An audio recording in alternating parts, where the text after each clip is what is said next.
Hello student, तो अब बात करते हैं केस स्टडी। जो चैप्टर 1 है उसकी केस स्टडी की बात करेंगे इस लेक्चर में। तो चलिए स्टार्ट करते हैं। Nature and significance of management. यहाँ पे ये जो केस स्टडी दी गई है चैप्टर्स में उनकी बात करेंगे। तो first MCQ and case study जो है, तो बात करते हैं पहली केस स्टडीज की। The management has to see the task are completed and goal are achieve. Management ने देखा कि जो टास्क है वो कंप्लीट हो गया है और गोल जो है अचीव हो गया है with least amount of resources, come amount of resources में और मिनिमम कॉस्ट में। Identify the two related concept of management. तो इसमें कौन कौन से दो कंसेप्ट हैं जो रिलेटेड हैं। तो यहाँ पे फर्स्ट है coordination and efficiency, second efficiency and effectiveness, third planning and effectiveness या मैनेजमेंट एंड एडमिनिस्ट्रेशन। हम कोऑर्डिनेशन हम इसलिए नहीं कह सकते क्योंकि कोऑर्डिनेशन में सबको समझा बुझा के कार्य होता है, लेकिन यहाँ पे कम अमाउंट में हुआ है, मतलब लीस्ट अमाउंट ऑफ रिसोर्सेज में काम हुआ है और मिनिमम कॉस्ट पे हुआ है। तो यहाँ पे हम बी को टिक करेंगे क्योंकि ये एफिशिएंसी के साथ हुआ है और इफेक्टिवनेस के साथ हुआ है। देन सेकंड की बात करेंगे, successful organisation do not achieve their goals by chance but by following a deliberate process card. जो सक्सेसफुल ऑर्गेनाइजेशन है वो अचीव नहीं करती अपना गोल एक चांस के द्वारा, जैसे कोई चांस लग गया और उन्होंने गोल अचीव कर लिया, but by following a deliberate process, वो एक प्रोसेस फॉलो करती हैं। उसको हम क्या बोलते हैं? इफेक्टिवनेस, एफिशिएंसी, कोऑर्डिनेशन या मैनेजमेंट। तो उसको हम मैनेजमेंट बोलते हैं क्योंकि सब चीजों को मैनेज किया जाता है उसके अकॉर्डिंग जो सक्सेसफुल ऑर्गेनाइजेशन है अपने गोल को अचीव कर पाते हैं। आगे देखते हैं। During festival season ABC limited receive a new order. Festival season के दौरान एबीसी लिमिटेड ने रिसीव किया एक ऑर्डर 10,000 मोबाइल फोन का to be deliver in 10 day, मतलब 10,000 मोबाइल उसको 10 दिन में कंप्लीट करने हैं। Failing which the contract will null and void. अगर मतलब कुछ भी इसमें कमी रह जाती है कुछ भी, तो उसके नल एंड वॉइड करा दिया जाएगा। To complete the production manager plan to outsource the production. Complete करने के लिए जो प्रोडक्शन मैनेजर है उसने प्लान किया आउटसोर्स करने के लिए प्रोडक्शन को। So the order could be deliver on time, जिससे कि ऑर्डर जो है वो टाइमली डिलीवर हो जाए। The outsourcing result in increase in cost by 30%। जो आउटसोर्सिंग रिजल्ट है उसमें इंक्रीजमेंट हुई कॉस्ट की 30%। तो यहाँ पे हम क्या कह सकते हैं? तो क्वेश्चन क्या कहता है? Do you think the production manager perform duty effectively and efficiently. तो यहाँ पे इसने कहा कि क्वेश्चन कह रहा है कि जो प्रोडक्शन मैनेजर है उसने परफॉर्म करी अपनी ड्यूटी इफेक्टिव एंड एफिशिएंटली। तो यहाँ पे हम कह सकते हैं कि जो मैनेजर है उसने अपनी ड्यूटी इफेक्टिव वे में करी, ना कि एफिशिएंटली वे में। क्योंकि जो कॉन्ट्रैक्टर जो प्रोडक्शन मैनेजर था उसने आउटसोर्स किया प्रोडक्शन, तो वो इफेक्टिव ढंग से किया। जो एफिशिएंटली यहाँ पे इसलिए नहीं कह सकते क्योंकि जो एफिशिएंट वर्कर हैं यहाँ पे जो 30% कॉस्ट की जरूरत है वो ज्यादा पड़ी, तो इसलिए हम एफिशिएंटली नहीं कह सकते। Second point, give any 2 points of difference between effective and efficiency. तो इफेक्टिव एंड एफिशिएंसी जो है इसके बीच में 2 डिफरेंस हमको बताने हैं। तो यहाँ पे जैसे ही हमने इस चैप्टर को पूरा पढ़ रखा है तो हम देखते हैं जो इफेक्टिव एंड एफिशिएंसी के जो रिलेशनशिप हैं, जो डिफरेंस बिटवीन है, यहाँ अगर हमें याद होंगे तो हम 2 इफेक्टिवनेस जैसे मीनिंग हुआ, ऑब्जेक्टिव हुआ, मेन कंसिडरेशन हुआ, उसको यहाँ पर हम लिख सकते हैं। देन आगे बात करेंगे। ABC limited a garment manufacturing company. ABC limited a garment manufacturing company है set the target production of 100 garment per month. 100 garments per month वो बनाने का उसने टारगेट सेट किया। At the estimate cost of 200 per garments, मतलब 2000 का पर garments उसने बनाने का कहा। मोहन एक वर्कर है, वर्क डबल शिफ्ट, उसने डबल शिफ्ट की एंड मैन्युफैक्चर अराउंड 150 गारमेंट, और 150 गारमेंट्स बनाए, but at the steam cost of 230 rupees per garments. लेकिन यहाँ पे जो कॉस्ट जो रखी गई थी 2,200 रुपये पर गारमेंट्स की, तो उसने यहाँ पे 230 रुपये में वो गारमेंट का एस्टिमेटेड किया, जो एस्टिमेटेड कॉस्ट है।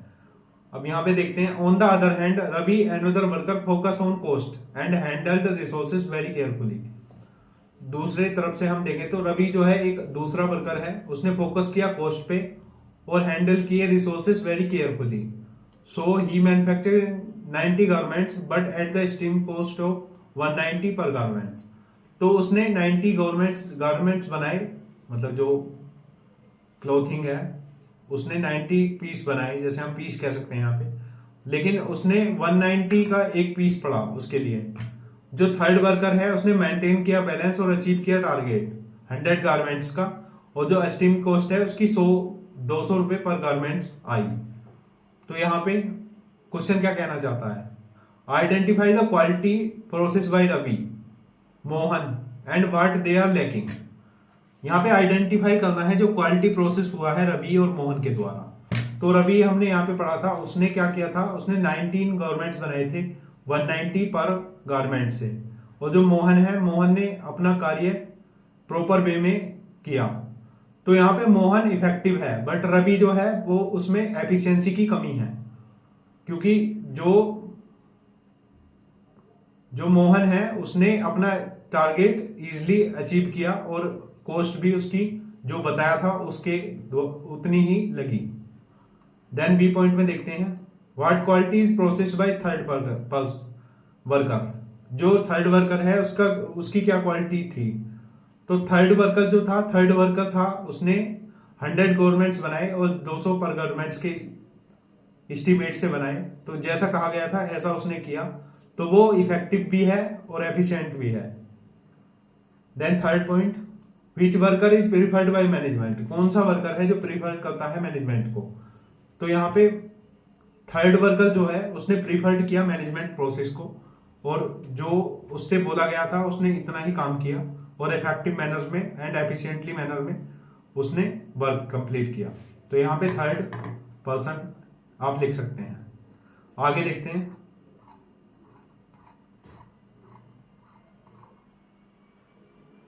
अब देखते हैं MCQ and case studies. Human resources are the organisation greatest asset. Human resources जो है वो ऑर्गेनाइजेशन का ग्रेटेस्ट एसेट है। Despite all development in technology, जो सारा डेवलपमेंट है टेक्नोलॉजी में, जैसे getting work done from people, जो वर्क कार्य जो होता है वो पीपल के द्वारा होता है, लोगों के। It is still a major task of management, एक मेजर टास्क है मैनेजमेंट का। अब यहाँ पे क्या करना है, identify the dimension of management. यहाँ पे आइडेंटिफाई करनी है डायमेंशन मैनेजमेंट की जो डिस्क्राइब की गई है। तो फर्स्ट है management of work, management of people, management of operation, या ऑल ऑफ द अबव। तो यहाँ पे हमने एक देखा था कि getting work done from people, जो कार्य है वो पीपल के द्वारा, जो लोग हैं उनके द्वारा कराया जा रहा है। तो यहाँ पे जो आंसर है मैनेजमेंट ऑफ पीपल्स। जब हम मैनेजमेंट करना जान जाएंगे, जैसे मैनेजर्स का काम होता है मैनेजमेंट का, तो वो पीपल्स का जो मैनेजमेंट करेंगे उसके ढंग से जो मेजर टास्क है मैनेजर का उससे डेवलपमेंट होगा। और जो ह्यूमन रिसोर्सेज जो है वो एक ग्रेटेस्ट एसेट है ऑर्गेनाइजेशन का। तो यहां मैनेजमेंट ऑफ पीपल हम टिक करेंगे। Second, management always work by keeping an and result. Management जो रखा जाता है उसमें वर्क किया जाता है एंड ध्यान में रखते हुए एंड रिजल्ट को, और एम ऑफ ऑर्गेनाइजेशन, और ऑर्गेनाइजेशन को एम रखते हुए। All activities of manager are directed toward the end result. जो सारी एक्टिविटी है मैनेजर की वो डायरेक्टेड की जाती है एंड रिजल्ट से। It is related to which features of management. ये किस फीचर, ये मैनेजमेंट के किस फीचर से बिलोंग करता है या रिलेटेड है। जैसे मैनेजमेंट इज मल्टी डायमेंशनल होता है, या कंटिन्यूअस है, या इंटेंजिबल है, या गोल ओरिएंटेड प्रोसेस है।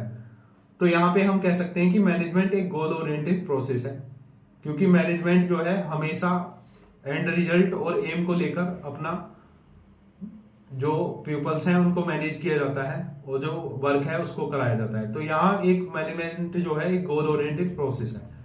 Third point, in planning, organising, staffing, directing and controlling applied in the organization such as school, club, restaurant, hospital, etc. If yes, which characteristic of management does it signifies? Planning, organising, staffing, directing, controlling जो apply की जाती है organisation के लिए, जैसे कि schools है, club है, रेस्टोरेंट है, हॉस्पिटल्स हैं। तो अगर हाँ है तो ये कौन से कैरेक्टरिस्टिक है मैनेजमेंट के जो इस पे सिग्निफाई होते हैं, एक्सप्लेन करने हैं वो कैरेक्टरिस्टिक। मैनेजमेंट, तो यहाँ पे जो हम देखेंगे फीचर्स, तो मैनेजमेंट जो है हमने यहाँ पे पढ़ा था, मैनेजमेंट एक परवेसिव फंक्शन है, क्योंकि ये यहाँ पे हम लिखेंगे क्योंकि मैनेजमेंट में सारी एक्टिविटी जो परफॉर्म करी जाती हैं ऑल टाइप्स ऑफ ऑर्गेनाइजेशन को, ऑल डिपार्टमेंट और ऑल लेवल्स पे मैनेजमेंट को रखा जाता है। तो यहाँ मैनेजमेंट जो है एक परवेसिव फंक्शन है। आगे बात करते हैं।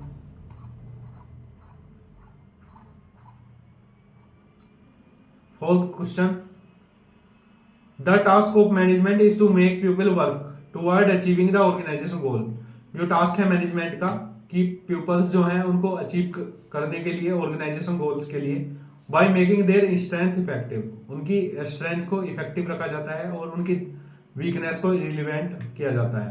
Identify the dimension of the management, ये किस डायमेंशन ऑफ मैनेजमेंट की बात है। तो यहाँ पे एक पॉइंट आया कि management is to make people work toward achieving the organisation goal. जो टास्क है मैनेजमेंट का वो है कि पीपल्स के द्वारा वर्क को किया जाता है और अचीव किया जाता है ऑर्गेनाइजेशन गोल। तो यहाँ पे मैनेजमेंट ऑफ पीपल्स जैसा क्वेश्चन है ऐसे ही आंसर। तो मैनेजमेंट ऑफ पीपल हमने एक पढ़ा था, तो उसमें इन सब बातों का बताया गया है। फिफ्थ बात करेंगे, जैसे Domino pizza keeps introducing a new variety of pizza. Domino pizza जो है वो रखते हैं न्यू वैरायटी ऑफ पिज्जा अपने मेन्यूज में। Which characteristic of management is highlighted in this, यहाँ पे कौन सा कैरेक्टरिस्टिक है मैनेजमेंट का जो हाईलाइट किया गया है। Explain any two characteristic management. तो यहाँ दो कैरेक्टरिस्टिक लेने हैं मैनेजमेंट के, तो हम देखते हैं कैरेक्टरिस्टिक।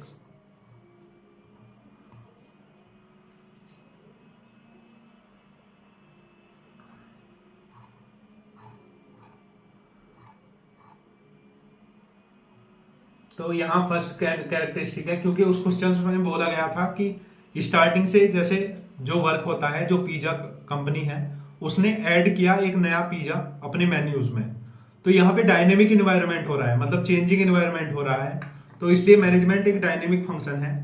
तो यहाँ पे मैनेजमेंट की जो हमने कैरेक्टरिस्टिक पढ़ा था एक डायनेमिक फंक्शन है, उसको हम यहाँ पे लिख सकते हैं। और उसने बताया कि दो कैरेक्टरिस्टिक और लिखने, तो आप अपनी मर्जी से कोई से भी दो कैरेक्टरिस्टिक लिख सकते हैं, जैसे management is intangible, management is a group activity, या management is a goal oriented process, या मैनेजमेंट इज परवेसिव या कंटिन्यूअस प्रोसेस। आप कुछ भी लिख सकते हैं अपने तरीके से। आगे देखते हैं।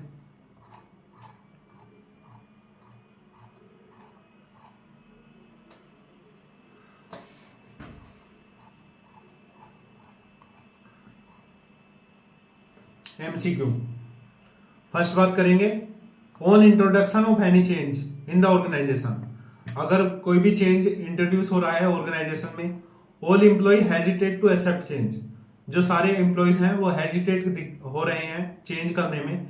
मैनेजर कन्वेंस द एम्प्लॉयज, जो मैनेजर है उसने कन्वेंस किया एम्प्लॉयज को, and guide them to adopt the change willing they, कि उन्हें गाइड किया कि जो चेंज है उसको अडॉप्ट कीजिए अपनी इच्छा के अनुसार। This is related to which importance of management, ये किस इंपोर्टेंस मैनेजमेंट के किस इंपोर्टेंस से रिलेटेड है। तो यहां पे मैनेजमेंट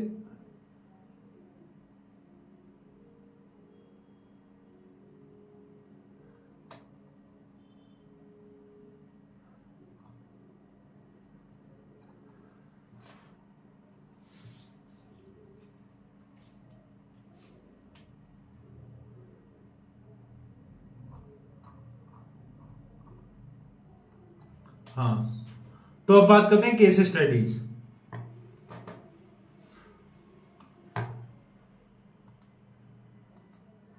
तो अब बात करते हैं case studies.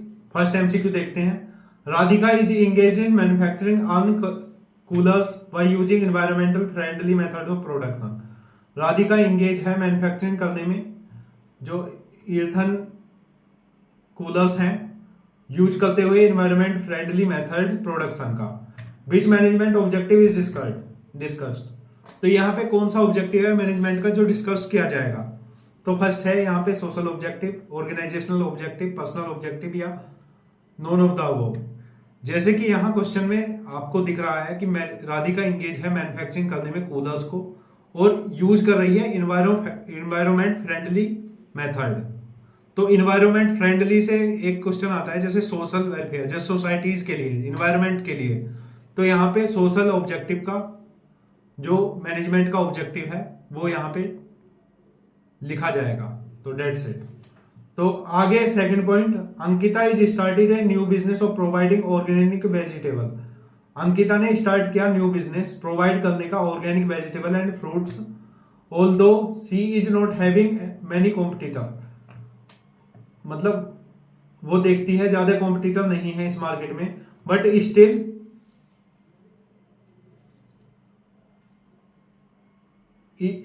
She is trying to offer goods at minimum price. उसने ट्राई किया ऑफर जो गुड्स जो प्रोडक्ट हैं उनको मिनिमम प्राइस पे ऑफर करेगी so that she is able to survive in market. तो यहाँ पे वो एबल है सर्वाइव करने के लिए मार्केट में। And makes your people with limited income can also afford her vegetable and fruits. और मेक्स योर जो पीपल हैं वो लिमिटेड इनकम के साथ हैं और अफोर्ड करेंगे उसके वेजिटेबल्स एंड फ्रूट्स को। तो यहाँ पे क्वेश्चन बोल रहा है state the two objective she is trying to achieve. ये कौन से दो ऑब्जेक्टिव हैं जो उसने ट्राई किया अचीव करने के लिए। Organisation and personal, organisation and social, organisation and personal या ऑल ऑफ द अबव। तो यहाँ पे उसने क्या किया था मैं आपको एक बार दोबारा बताता हूँ। उसने एक प्रोडक्शन स्टार्ट किया, अपना नया बिजनेस स्टार्ट किया और बिजनेस में उसने बोला कि जो वो बिजनेस करेगी वो फ्रूट्स एंड वेजिटेबल्स का होगा और मतलब इतना कंपटीशन के अकॉर्डिंग को देखते हुए वो अपना प्राइस जो है कम से कम रखेगी जिससे कि जो लो बजट पीपल्स भी हैं उनके वेजिटेबल एंड फ्रूट्स को ले सकें। तो यहाँ किस पॉइंट की बात हो रही है। ऑर्गेनाइजेशनल एंड पर्सनल यहाँ पे हम नहीं कह सकते क्योंकि ऑर्गेनाइजेशन एंड पर्सनल में वो ऑर्गेनाइजेशन का और पर्सनल के लिए अपने लिए कुछ स्टार्ट नहीं कर रही है। सोशल एंड पर्सनल, सोशल के लिए मतलब सोशली सोसाइटी के लिए और पर्सनल के लिए। तो यहाँ पे ये पॉइंट भी नहीं आ सकता क्योंकि यहाँ पे सोशल जो है जो पर्सनल जो पॉइंट है वो पर्सनल अपने खुद के लिए नहीं कर रही है, वो कर रही है सबके लिए। ऑर्गेनाइजेशनल एंड सोशल, यहाँ पे ये पॉइंट आ सकता है कि ऑर्गेनाइजेशन एंड सोशल, सोशल के लिए और ऑर्गेनाइजेशंस के लिए। तो इस पॉइंट को आप टिक कर सकते हैं। Then third question, XYZ Power Limited set a factory for manufacturing social lanterns in remote village। XYZ private limited जो है उसने सेटअप की एक फैक्ट्री मैन्युफैक्चर किए solar lanterns in remote village में। As there was no reliable supply of electricity in rural area. क्योंकि वो reliable नहीं है, वहां पे जो सप्लाई होती है इलेक्ट्रिसिटी की रूरल एरियाज में वो कम है, रिलायबल नहीं है। The revenue earn by the company, जो रेवेन्यू अर्न किया गया कंपनी के द्वारा वो सफिशिएंट है day to day. So the company decided to increase the production to generate higher sale. जो कंपनी है उसने डिसाइड किया प्रोडक्शन को इंक्रीज करना और जनरेट करना ज्यादा से ज्यादा sales. For this they decided to employ peoples, उन्होंने डिसाइड किया कि वो एम्प्लॉय करेंगे पीपल्स को for the nearby village, village से के पास से ही। As a few jobs opportunity, उनके लिए कुछ जॉब्स अपॉर्चुनिटी देंगे। Were available in that area, मतलब उनके लिए जो जॉब अपॉर्चुनिटी है वो अवेलेबल रहेंगी उस एरिया में। The company also decided to provide training, जो कंपनी है उसने डिसाइड किया प्रोवाइड करने के लिए ट्रेनिंग टू देयर एम्प्लॉयज, अपने उन एम्प्लॉयज को। फॉर अपडेटिंग देयर नॉलेज, मतलब अपडेट करने के लिए उनकी नॉलेज। तो यहाँ पे क्वेश्चन बोल रहा है कि identify the objective of management discuss about by quoting line. मतलब इस लाइन में जो मैनेजमेंट का ऑब्जेक्टिव है कौन सा ऑब्जेक्टिव होता है। तो यहाँ पे बहुत सारे ऑब्जेक्टिव हैं मैनेजमेंट के, जैसे ऑर्गेनाइजेशन ऑब्जेक्टिव,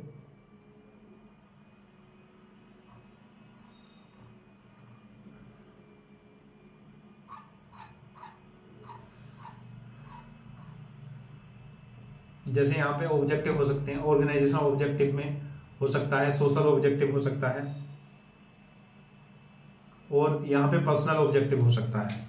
तो यहाँ ऑब्जेक्टिव जो मैनेजमेंट के हैं वो हम यहाँ पे क्वेश्चन में लिख सकते हैं।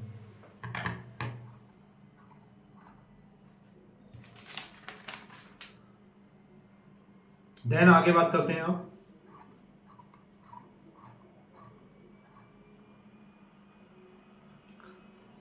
One point, on introduction on any change in the organisation all employ hesitate to accept change.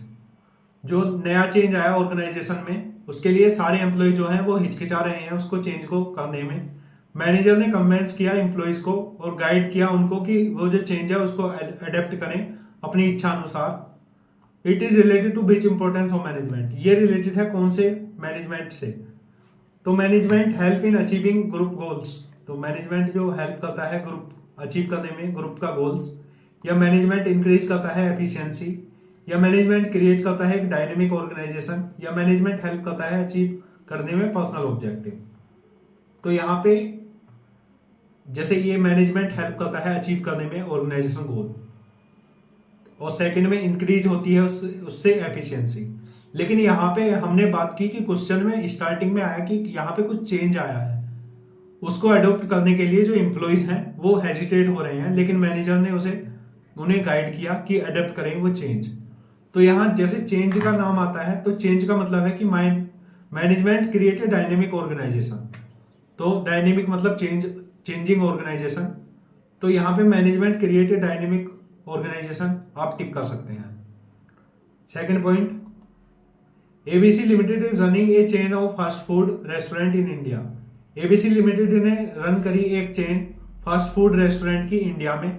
The business was flourishing but over last 2 years they observe that the revenue and profit is declining. उन्होंने observe किया कि last जो पुराने 2 साल गए हैं उसमें जो रेवेन्यू और प्रॉफिट है उसको डिक्लाइन किया गया, मतलब इतना प्रॉफिट नहीं हो पा रहा है।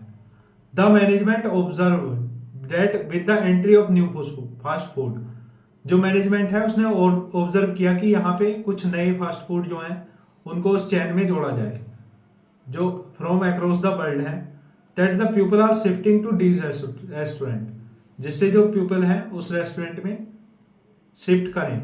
सो the management plan to add a new variety of food, तो जो मैनेजमेंट है उसने प्लान किया कि एक नया वेराइटी का फूड्स आइटम बनाए जाएंगे, ऐड किए जाएंगे उस मेन्यू में। फॉर दैट, जिससे कि they sent their efficient employees abroad, जो उनको बाहर भेज सकें, जिससे उनको अब्रोड भेज सकें ट्रेनिंग के लिए, इंपोर्टेड मशीन्स के लिए और मेंटेन करने के लिए क्वालिटी ऑफ गुड्स को। The company make sure only fresh food is serve to the consumer, जो कंपनी है उसने कहा कि ओनली फ्रेश फूड जो है वो सर्व किए जाएंगे कस्टमर्स को। So at night they distribute left over foods is nearby slum area.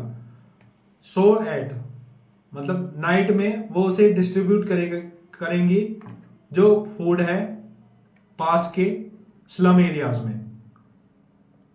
To increase profit margin, अपने प्रॉफिट मार्जिन को इंक्रीज करने के लिए। The superior take special care, जो सुपीरियर है वो स्पेशल केयर रखेगा।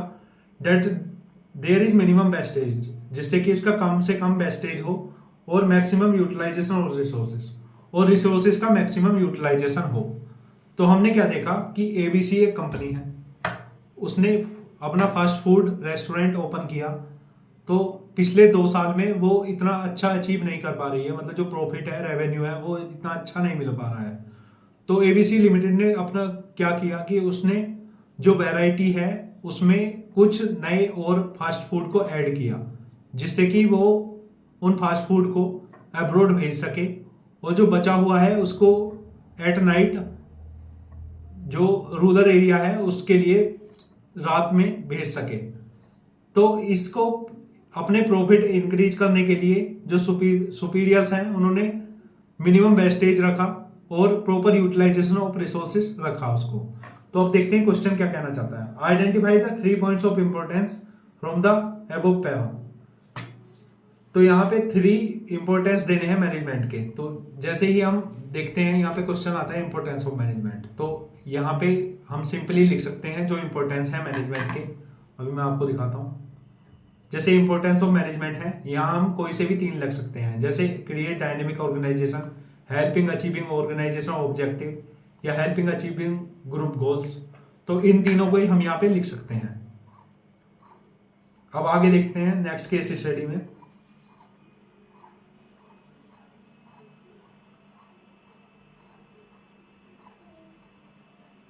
यहां पे बात करते हैं।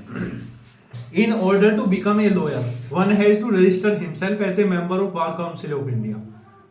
जो ऑर्डर होता है एक लॉयर बनने के लिए, उसे रजिस्टर कराना होता है अपने को एक मेंबर की तरह एक बार काउंसिल ऑफ इंडिया में।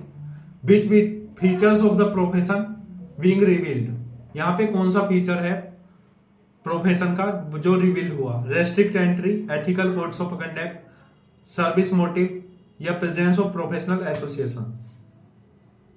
तो यहाँ पे जो रेस्ट्रिक्टेड एंट्री है, हम यहाँ से कह सकते हैं कि जो रेस्ट्रिक्टेड एंट्री है मतलब बार काउंसिल में रेस्ट्रिक्टेड एंट्री है क्या, या इथिकल कोड्स ऑफ कंडक्ट जो बार काउंसिल के हैं उसके अकॉर्डिंग चलना होता है, या सर्विस मोटिव होता है जैसे जॉब के अकॉर्डिंग करने के लिए मैनेजमेंट जो लॉयर है एज ए प्रोफेशन, या प्रेजेंस ऑफ प्रोफेशनल एसोसिएशन। तो यहाँ पे बात हुई है कि जो एक मेंबर है बार काउंसिल ऑफ इंडिया का, उसको रजिस्टर कराना होता है लॉयर बनने के लिए। तो यहाँ 4th पॉइंट जो है प्रेजेंस ऑफ प्रोफेशनल एसोसिएशन, अपनी प्रोफेशनल एसोसिएशन में प्रेजेंस देना। तो यहाँ इस पॉइंट को आप लिख सकते हैं। State the common feature of science, जो कॉमन फीचर है साइंस के, आर्ट के, प्रोफेशन के, which is present in management also. Systematic body of language based on practice and creativity, use of ethical codes, universal validity. तो यहाँ पे हमने बात की थी जैसे मैनेजमेंट एज ए साइंस, तो यहाँ सिस्टमेटिक बॉडी ऑफ नॉलेज है मैनेजमेंट, इसको समझना पड़ता है और समझने के साथ प्रैक्टिस करना पड़ता है, और जैसे जैसे चीजें प्रैक्टिस में आती हैं वैसे वैसे उसके रिजल्ट आने स्टार्ट हो जाते हैं। तो ये सिस्टमेटिक बॉडी ऑफ नॉलेज है, तो यहाँ पे इस पॉइंट को टिक कर सकते हैं। Then 3rd point, management has involve like a discipline. Management evolve है एक डिसिप्लिन की तरह। There are numbers of book, यहाँ पे नंबर्स ऑफ बुक हैं मैनेजमेंट पे। Student are learning from these book various principle. Student ने लर्निंग कर रहे हैं इन बुक्स को, उसमें वेरियस प्रिंसिपल्स और जो थ्योरी है मैनेजमेंट की वो देख रहे हैं। But all student of MBA do not become successful, लेकिन सारे स्टूडेंट जो है MBA के वो सक्सेसफुल नहीं होते। Only by learning these principle, उन प्रिंसिपल्स को लर्न करने के साथ साथ। The success depend upon creative application of these principal.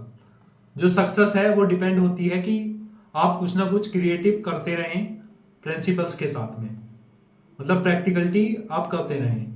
Today many company have starting giving importance to corporate social responsibility and business ethics. आज के टाइम में बहुत सारी कंपनी है वो स्टार्ट हुई हैं जो इंपॉर्टेंस देती हैं कॉर्पोरेट सोशल रेस्पॉन्सिबिलिटीज को एंड बिजनेस एथिक्स को। तो स्टार्टिंग से ये क्वेश्चन क्या बोलना चाह रहा है, जो मैनेजमेंट है वो एक डिसिप्लिन की तरह होता है। यहाँ पे नंबर ऑफ बुक्स लिखी गई हैं मैनेजमेंट के ऊपर। स्टूडेंट जो हैं वो लर्न करते हैं, सीखते हैं, और जो बुक हैं वेरियस उसके प्रिंसिपल्स देखते हैं, थ्योरी ऑफ मैनेजमेंट देखते हैं। बट सारे स्टूडेंट जो MBA के हैं वो सक्सेसफुल नहीं हो पाते। अब यहाँ पे कहा गया है कि जो सक्सेस है वो डिपेंड होती है क्रिएटिविटी पर, क्रिएटिव एप्लीकेशन ऑन प्रिंसिपल्स पर। तो टुडे आज के टाइम में बहुत सारी कंपनी है जो स्टार्टिंग हुई हैं वो जो इंपॉर्टेंस दे रही हैं कॉर्पोरेट सोशल रेस्पॉन्सिबिलिटीज पे एंड बिजनेस के इथिक्स पर। तो अब क्वेश्चन में देखते हैं क्वेश्चन क्या कहता है। इन the above para one feature of science. इस पैरा में एक फीचर है साइंस, आर्ट एंड प्रोफेशन का जो कि दिया गया है। Identify one of them by putting lines. तो यहाँ जो अबव पैरा दिया गया है उसमें जो कौन से फीचर्स हैं साइंस के, तो आप यहाँ क्या कर सकते हैं, आप यहाँ से लिख सकते हैं कि मैनेजमेंट एक प्रोफेशन है, आर्ट है, एक साइंस है। उन 3 पैरा को आप लिख सकते हैं। जैसे यहाँ पे आप लिखेंगे कि मैनेजमेंट जो है एक साइंस है, एक आर्ट है, एक प्रोफेशन है, तो आप इन तीनों को लिख सकते हैं। जैसे मैनेजमेंट एज साइंस, यहाँ पे लॉजिक्स का यूज होता है, ऑब्जेक्टिविटी देखी जाती है। और यहाँ पे मैनेजमेंट एंड आर्ट में देखें तो थियोरेटिकल नॉलेज ली जाती है पर्सनल वे में। और यहाँ पे मैनेजमेंट एक प्रोफेशन है तो उसमें use of code of conduct का यूज किया जाता है, रेस्ट्रिक्टेड एंट्री एंड एसोसिएशन का यूज होता है। तो आगे देखते हैं।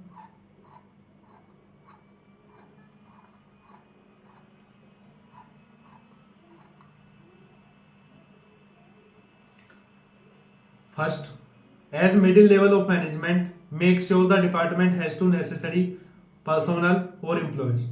जो मिडिल लेवल ऑफ मैनेजमेंट है उससे मेक श्योर होता है जो डिपार्टमेंट है वो नेसेसरी पर्सनल और एम्प्लॉयज रखता है।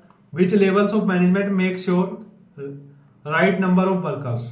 कौन सा लेवल है मैनेजमेंट का जो जिससे श्योर होता है कि राइट नंबर्स ऑफ वर्कर जो हैं वहां पर हैं, and they are having good working condition, और वो रहते हैं गुड वर्किंग कंडीशंस के लिए। तो टॉप लेवल का मैनेजमेंट है या मिडिल लेवल का या सुपरवाइजरी लेवल का या नॉन ऑफ द अबव। तो यहाँ पे सुपरवाइजरी लेवल, क्योंकि यहाँ पे जो वर्कर जो होते हैं यहाँ पे ज्यादा होते हैं, और जो सुपीरियर उनको बोलता है ऐसे ही सबऑर्डिनेट उनको करते हैं।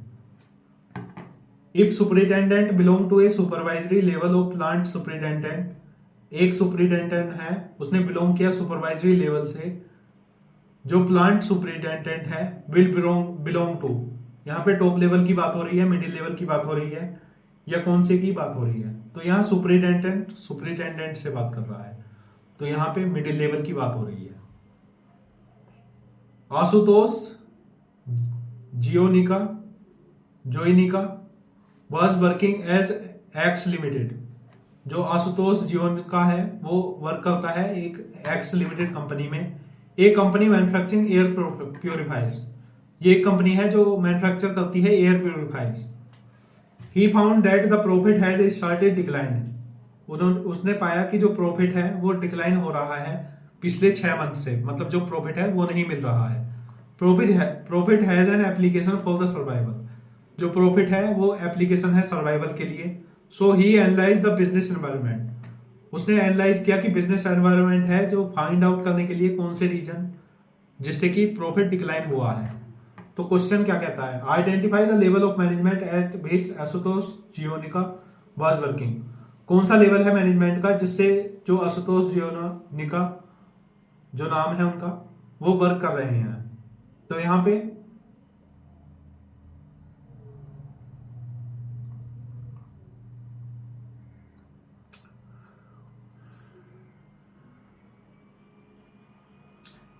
टॉप लेवल मैनेजमेंट है उनका जो आपस में, मतलब जैसे एक्स लिमिटेड कंपनी में वो वर्क करता है और एक कंपनी मैन्युफैक्चरर है एयर प्योरीफाइज की।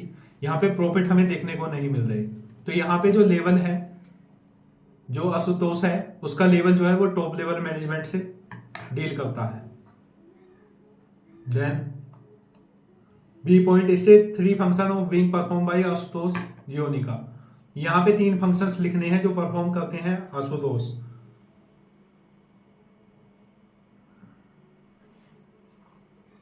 तो यहां फंक्शन की बात करेंगे।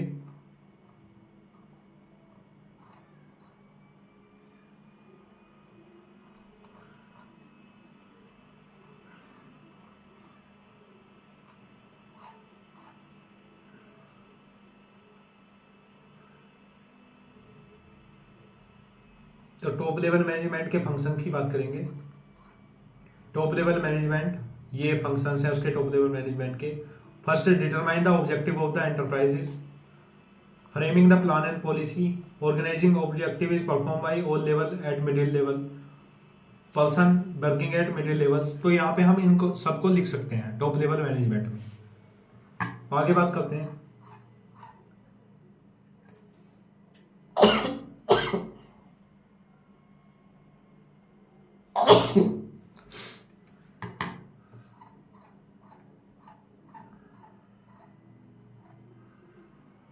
ऋषितोष Mukherjee has recently join AMB limited. Rishitosh Mukherjee ने ज्वाइन करी AMB limited company, a company manufacturing refrigerator, जो कंपनी रेफ्रिजरेटर बनाती है। He found that his department was understaffed and underdeveloped. उन्होंने यह पाया कि उनका डिपार्टमेंट जो है वो अंडर स्टाफ्ड है एंड अंडर डेवलप्ड है। वर नॉट कोऑपरेटिंग, वो कोऑपरेटिंग नहीं दिखा रहा है डिपार्टमेंट के साथ स्मूथ फंक्शनिंग करने में ऑर्गेनाइजेशन के साथ। मतलब जो ऋषितोष मुखर्जी हैं उन्होंने ज्वाइन की AMB लिमिटेड कंपनी, जो कि एक रेफ्रिजरेटर प्रोड्यूस करती हैं।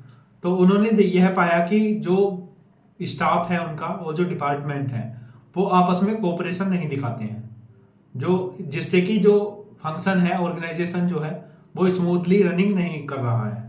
Therefore, he ensure at his department has a required number of employee. उन्होंने इंश्योर किया कि जो डिपार्टमेंट है उसके लिए जरूरत है नंबर ऑफ एम्प्लॉयज की and it's cooperation with the department is improve. और जो कोऑपरेशन ऑफ एनवायरमेंट है वो डिपार्टमेंट है वो इम्प्रूव होना चाहिए। तो फर्स्ट पॉइंट में इन्होंने कहा identify the level eight which Rishi Mukherjee was working. कौन सा लेवल है ऋषि मुखर्जी का जिससे वो यह मतलब ये कार्य कर रहा है।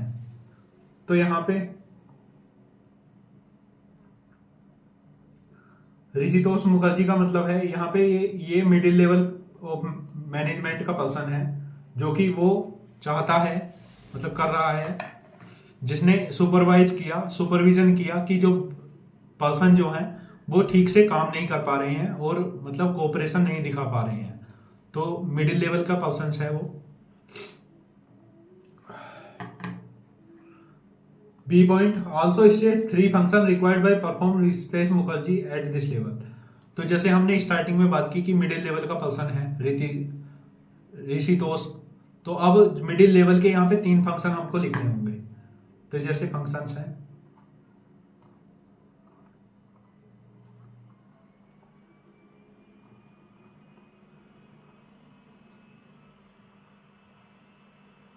मिडिल लेवल, यहाँ पे 3 फंक्शन जैसे interpretation of policy frame by the top management and lower level. वो इंटरप्रिटेशन कर सकता है, पॉलिसी बना सकता है मैनेजमेंट के लिए जिससे कि वो कोऑपरेशन में वर्क करें। ऑर्गेनाइज कर सकता है ऑब्जेक्टिव एक्टिविटीज डिपार्टमेंट के लिए। फाइंड आउट कर सकता है और रिक्रूट कर सकता है, सेलेक्ट कर सकता है पर्सन अपॉइंट करने के लिए जो रिक्वायर्ड एम्प्लॉयज हमने बात की थी उसके लिए। तो यहाँ जो ऋषितोष है वो मिडिल लेवल का पर्सन है। आगे बात करते हैं।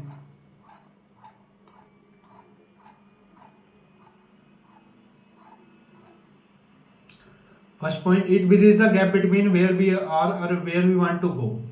Where we are and where we want to go ये हमने पहले स्टार्टिंग में पढ़ा था कि प्लानिंग चैप्टर में ये है कि मतलब नहीं, जैसे एक गैप बनाता है स्टार्टिंग, तो जैसा कि एक गैप होता है कि आज हम यहां खड़े हैं और यहां हम जाना चाहते हैं, तो ये बीच का जो फंक्शन है उससे एक गैप बनता है कि हम कहां खड़े हुए हैं और कहां जाना है। तो हमने डिसाइड किया एडवांस में, तो ये एक प्लानिंग फंक्शन होता है जिसके अकॉर्डिंग ये हम बना सकते हैं। इट एस्टेब्लिश रिपोर्टिंग रिलेशनशिप, ये रिपोर्टिंग रिलेशनशिप दिखाता है। तो ऑर्गेनाइजिंग फंक्शन है जिससे रिपोर्ट की जाती है, जो रिलेशनशिप होते हैं वो बनाए जाते हैं superior to subordinate. Then third point, the marketing manager of Alpha Limited, जो मार्केटिंग मैनेजर है अल्फा लिमिटेड का, फिक्स किया उसने टारगेट सेल्स एग्जीक्यूटिव्स को और उनको दिया all possible authority to achieve it, सारी अथॉरिटी वो दी जो पॉसिबल है अचीव करने के लिए उस टास्क को। They were asked to submit to him their performance, उनको कहा गया कि वो सबमिट करें उनकी परफॉर्मेंस रिपोर्ट के साथ महीने के एंड में। All of them did the same, सारों ने वही काम किया। On the receipt of the report, जो रिसिप्ट है रिपोर्ट की उस पर the expected and actual result जो है सेल्स एग्जीक्यूटिव के वो कंपेयर किए गए।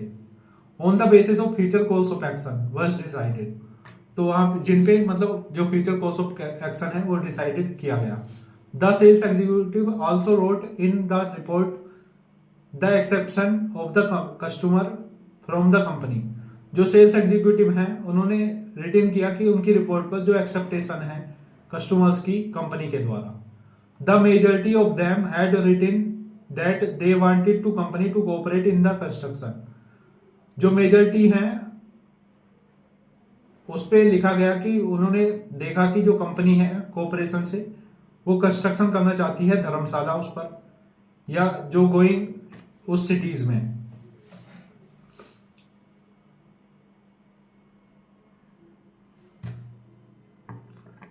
The marketing manager place the demand this demand before the boards of director. जो मार्केटिंग मैनेजर है उसने प्लेस की डिमांड बोर्ड्स ऑफ डायरेक्टर से पहले। दिस वाज हैप्पीली एक्सेप्ट, तो जिसको हैप्पीली एक्सेप्टेड किया गया।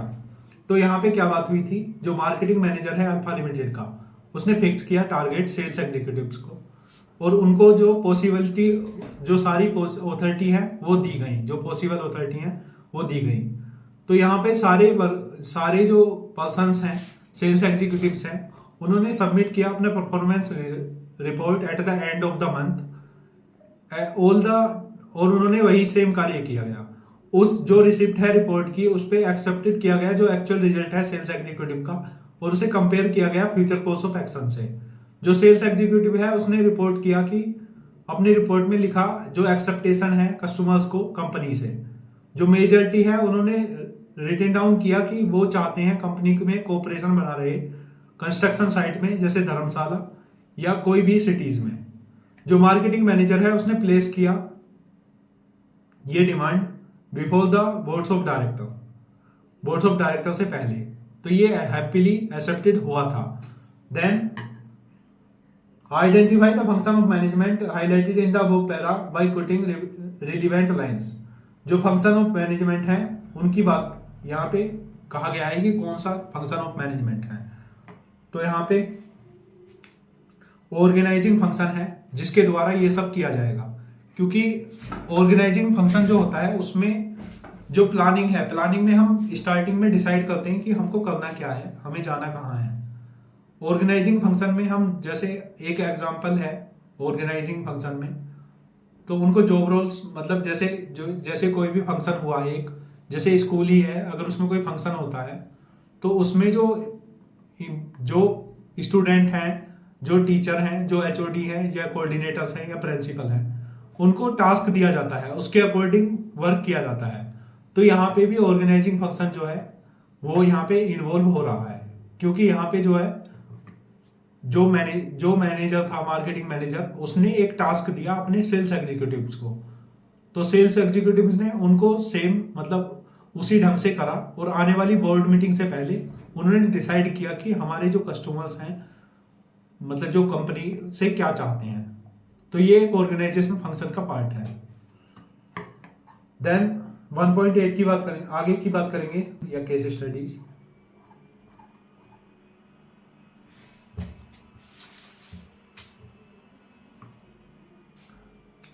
दिस कंसेप्ट इंश्योर इंटीग्रेशन, ये जो कंसेप्ट है integration, timing and sequence of effort का है, so that plan objective are achieve with the minimum conflict. जो प्लान है वो अचीव होंगे मिनिमम कॉन्फ्लिक्ट से। आइडेंटिफाई द कंसेप्ट, कौन सा ये कंसेप्ट है,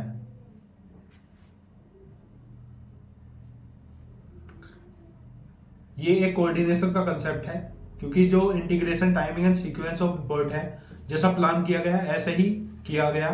तो आपस में जब कोऑर्डिनेशन होगा, आपस में जैसे सुपीरियर सबऑर्डिनेट है या टॉप लेवल मैनेजमेंट के पर्सन है या डिपार्टमेंट टू डिपार्टमेंट, जब आपस में कोऑर्डिनेशन होगा तो जो है, जो प्लान है वो ऑब्जेक्टिव अचीव हो पाएगा। Then which concept act as binding force for all department, कौन सा कंसेप्ट है जो बाइंड करता है फोर्सेस को सारे डिपार्टमेंट पे। तो यहां फिर अगेन कोऑर्डिनेशन, क्योंकि कोऑर्डिनेशन के द्वारा हम एक दूसरे से मतलब वर्क को असाइन करा सकते हैं और उनको ऑथोरिटी देने के साथ साथ उनसे रिपोर्ट भी ले सकते हैं। देन थर्ड की बात करेंगे, the management of Amaira limited, जो अमाइरा लिमिटेड की का मैनेजमेंट है, strongly believe that the member of the organization should work toward fulfill the common organization goal. जो उस ऑर्गेनाइजेशन के मेंबर्स हैं वो बिलीव करते हैं कि ऑर्गेनाइजेशन जो है वो वर्क करती है फुलफिल करने के लिए कॉमन ऑर्गेनाइजेशन गोल को। दिस रिक्वायर्स टीम वर्क, इसका जरूरत है टीम वर्क की और इंटीग्रेशन ऑफ एफर्ट्स की ऑफ ऑल इंडिविजुअल डिपार्टमेंट में एंड स्पेशलिस्ट की। This is because the individual and department depend on each other. इसका ये कारण है कि जो इंडिविजुअल्स हैं और जो डिपार्टमेंट हैं वो एक दूसरे के ऊपर डिपेंडेंट हैं फॉर इंफॉर्मेशन के लिए and resource to perform their respective activities, resource के लिए परफॉर्म करने के लिए respective activities. Manager need to reconcile difference in approach, जो मैनेजर हैं उन्हें जरूरत पड़ी रिकॉन्साइल करने की उनकी अप्रोच को, टाइमिंग को, इफोर्ट को एंड इंटरेस्ट को। At the same time it should enable all its member, उसी समय उन्होंने इनेबल किया सारे मेंबर को ग्रो करना और डेवलप करना। Thus there is a need to harmonise, यहाँ एक जरूरत पड़ी हार्मोनाइज इंडिविजुअल गोल्स की और ऑर्गेनाइजेशन गोल्स की। तो क्वेश्चन क्या कहना चाहता है, state the concept of the management discuss, यहाँ कौन सा कंसेप्ट है जो मैनेजमेंट का जो डिस्कस किया गया है।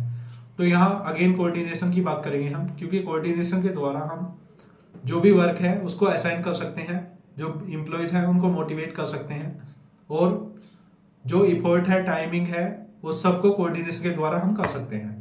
Second point, state and three feature of the concept of identify, जैसे 3 फीचर्स लिखने हैं हमें कोऑर्डिनेशन के। तो बात करते हैं चैप्टर में